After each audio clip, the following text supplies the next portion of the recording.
Well, that was bleak. I mean, good God. Boy, did I ever want this episode to lighten up. And I'm not saying that like it used its bleakness in an exploitative sense, but things have gotten so heavy now on this show, appropriately, that there is no semblance of fun, campy comic book action at this point. At least not at this point in the season. No, things are about to get real. So, yeah, this was an episode of partial getting back on the horse after the big death from last episode, and partially showing Oliver essentially giving up. I mean, he gives up in this episode, so and he has to be kind of pulled back from the void of depression and suicide. So yeah, this was a pretty good episode. I did like it overall better than last episode, although I did get some disagreements on that, both online and off. I did get some disagreements on the last episode, but I felt that overall, in terms, if you're looking at the overall package, I would say that this is a more consistently solid episode than the last one. Because it did take the appropriate amount of time to show all the characters in mourning over the very significant death from last episode. It was appropriately a very disheartening situation that the characters were in. I mean, they did handle it pretty well. Although one thing I found that kind of bothered me is that Oliver was not at the funeral. I mean, true, they do mention it several times, that he wasn't at the funeral. Like, we missed you at the funeral, but still, if I were writing this episode, I would have had him at least be at the funeral and then immediately leave and disappear, because he disappears and no one can find him. Not at the funeral, his friends can't find him. Diggle and Felicity actually have to go to Amanda Waller to find Oliver. So while I did think that was a pretty cool way to bring Amanda Waller back into the show in a very logical way, considering the resources that she has at her disposal, I think he should have held off on going away to think on his whole disappearing act until after the funeral, because, even for him, that seemed like a pretty insensitive move, and I realized what they were going for. They were going for this very distant kind of grief that he was trying to deal with. But like I said, it just seemed a little too mean. Honestly, it seemed a little out of character, and it seemed a little insensitive given how many people he's already hurt. So I at least think that any sane person, or a logical move, would have been to have him at the funeral and then have him disappear right afterwards. But again, that doesn't really do a whole lot to dampen the experience, because, like I said, was this episode depressing, the first half anyway. Really, the word I can use to describe the entire feel of this whole episode is hopelessness. I mean, there was an overriding sense of hopelessness and overpowering that was coursing throughout this episode. I mean, Oliver, like I said, he wanted to give up. He wanted to turn himself into Slade Wilson, and considering we haven't really seen this out of him before, considering he's always ready for another fight, or seemingly always ready for another fight, this was some pretty new material. It seems like such an alien action for him to do. And I'm not saying that like it's out of character. I mean, given what he's lost, it's honestly an understandable desire for him to want to just fold and turn himself in. So, but at the same time, what makes it so effective is that he's again been established as this guy who constantly keeps fighting back. So, yeah, it was appropriately impactful as such when he just had no fight left in him anymore.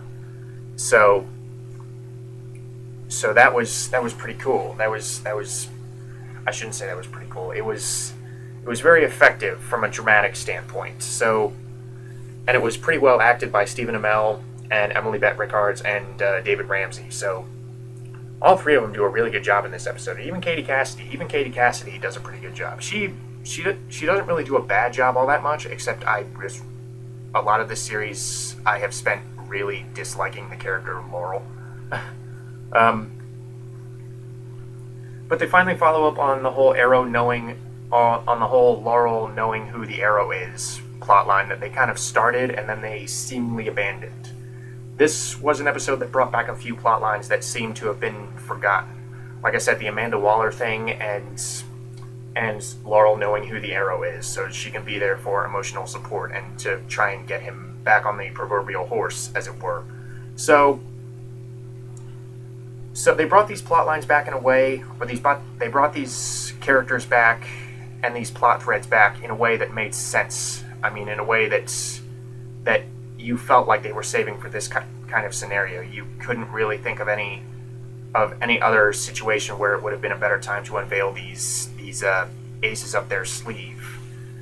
So, yeah, and even the action, the action and how it really ramped up toward the second half of the episode honestly reminded me of Dark Knight Rises, and that's a good thing. Because Slade Wilson's got this army of Deathstroke followers, kind of like Bane's army of followers in Dark Knight Rises, with Sebastian Blood in his Scarecrow mask leading the charge. Things are ramping up. They're gonna destroy the city. Although when I heard how they were gonna go about, when I heard Blood's motivation for destroying the city, I was like, okay, this is eerily similar to what Malcolm Merlyn wanted to do at the end of season 1. Because he said he wanted to level the Glades and then kind of rebuild it up into a better. We can build a better Glades. You darn tootin'. But Sebastian Blood, he wants the Deathstroke army to destroy just enough of the city to where they are ready for a strong leader like he is. So, yeah, it's similar, and they seem to have similar goals in that they believe that they have kind of a self-righteous element about their overall attitude, in that they believe that they can make a difference. They believe that they can build a better city from the ground up, and in order to do that, the current city needs to come crumbling down. So I wish they would have come up with something a little bit more original for the character of Sebastian Blood, but then again, he's never really been that interesting over the course of the second season. I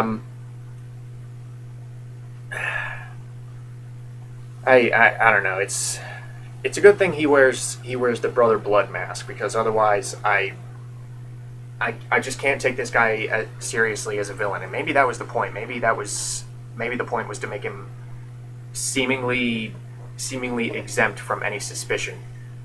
I don't know, but I'm glad he was not the seasonal villain. I'm glad they chose someone far more powerful from a character perspective and from a physical strength perspective in Manu Bennett as Deathstroke.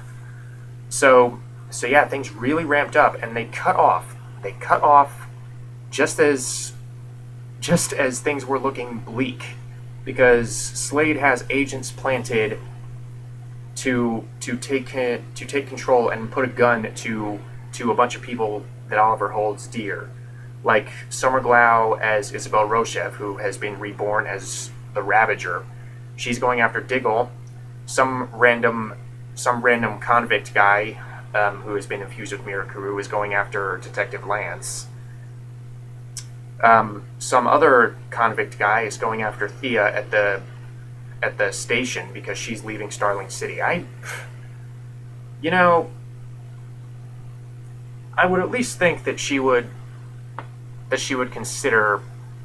I would at least think that she would devote a little more consideration to I don't know, moving in with Walter, considering he's been nothing but a nice guy thus far. I mean, Walter, he didn't really have much to do, but if I were choosing someone who I can trust, I would choose Walter. He's honestly one of the most trustworthy people on the show. He's one of the most morally straight people on the show. Um, you may argue that makes him less interesting, but honestly, it makes him more reassuring. It makes it more reassuring to be around him. So, if Thea doesn't want anyone else to lie to her, just go live with Walter. um, but her leaving the city again added to the whole hopelessness element of the episode. In that you can tell things will never be the same. Her mom's gone. Her brother has distanced himself from her, which again was kind of a dick move, but again, they do call him out on it. To be fair, they do say, if you turn yourself over to Slade Wilson, what will that do to everyone you love? What will it do to Theo? And so on and so forth. So they do call him out on that, and I'm glad they didn't devote the whole episode to that because honestly, that question would have been burned into my mind. Like, what about all these other people? And I understand that. I understand that he is feeling hopeless. He is feeling powerless to stop Slade Wilson, as he should feel.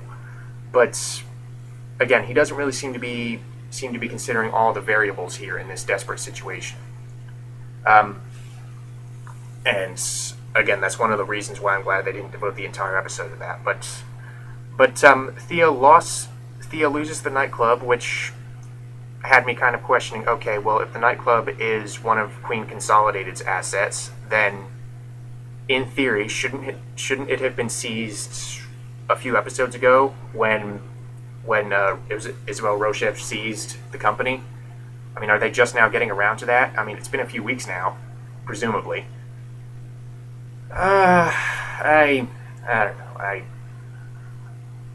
I could just be picking apart elements of the episode because the characterization was unbelievably strong this episode. The very somber tone really lent appropriate weight to the whole situation. I mean, you really felt, and this is largely due to the performances, the acting was rock solid this time around. Except for Summer Glau, and to a lesser extent, Willa Holland. But aside from them, the acting was pretty good, and even they weren't god awful. They just weren't as good as everyone else. But yeah, this was a very heavy episode, and like I keep saying, it was appropriately heavy. It doesn't. The situation and where the story is at this point calls for it. Sure, there were a few flaws in logic that I was picking apart. Like, for instance, isn't Oliver at all concerned about where Sarah went? Shouldn't Sarah have seen it as fitting to tell Oliver where she was going, or at least given some hint about it? I don't know. She's apparently going to get the League of Assassins to help out, so that ramps up the whole.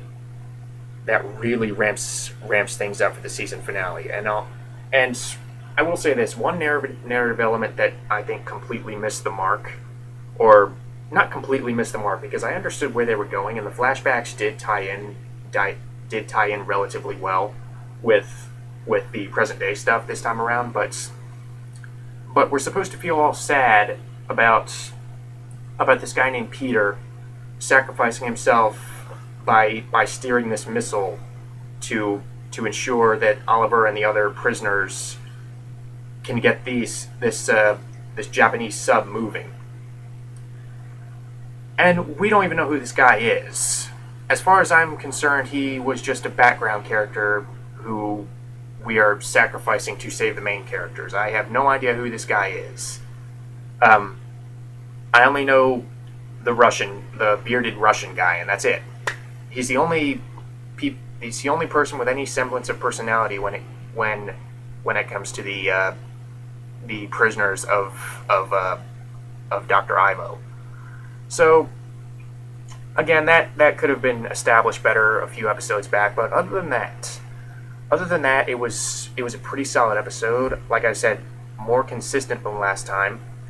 There wasn't really a whole lot in the way of action this time around, but it that paved the way for more emotional drama and more lines in the sand. More and more people are discovering each other's true colors. So again, really has me hyped for the next episode and the season finale. So like I said, pretty good episode, solid acting, solid drama, for the most part solid writing, and yeah, it was better. It was better than last week's episode. I'm sorry, but that's my opinion. I'm sticking to it.